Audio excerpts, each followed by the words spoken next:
Bonjour à tous, je vous retrouve dans cette vidéo pour voir comment construire la courbe représentative d'une fonction. En classe, nous avons vu dans la première activité qu'une fonction pouvait être représentée par une expression algébrique.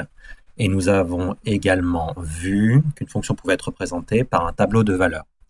Eh bien, il y a une troisième méthode qui, elle, est graphique et beaucoup plus visuelle. On peut tracer la courbe représentative d'une fonction. Comment? Eh bien, pour cela, on a besoin d'un repère gradué. Un repère où l'axe horizontal est l'axe des abscisses, allongé abscisse, les deux commencent par un A, et l'axe vertical est l'axe des ordonnées. Pour vous expliquer comment construire la courbe représentative d'une fonction, j'ai pris au hasard une fonction f, donc qui a x associe x au carré moins 4.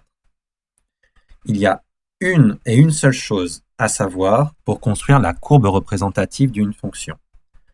Par convention, on met les antécédents sur l'axe des abscisses et les images sur l'axe des ordonnées. Antécédents, abscisses, les deux commencent par un A, donc c'est assez facile de s'en souvenir.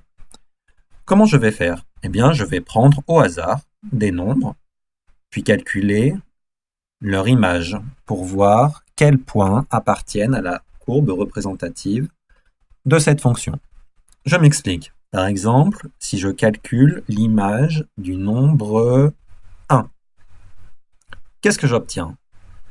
1 au carré moins 4, c'est-à-dire moins 3. Donc si je prends 1 au départ, l'image de 1 est moins 3. Donc ce point ici sera sur la courbe représentative de la fonction f.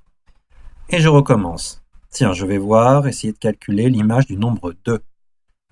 Donc, je prends 2, qu'est-ce que j'obtiens à l'arrivée? 2 au carré moins 4, c'est-à-dire 4 moins 4, donc 0. Le point de coordonnées 2 en abscisse et 0 en ordonnée appartient à la courbe représentative de la fonction f.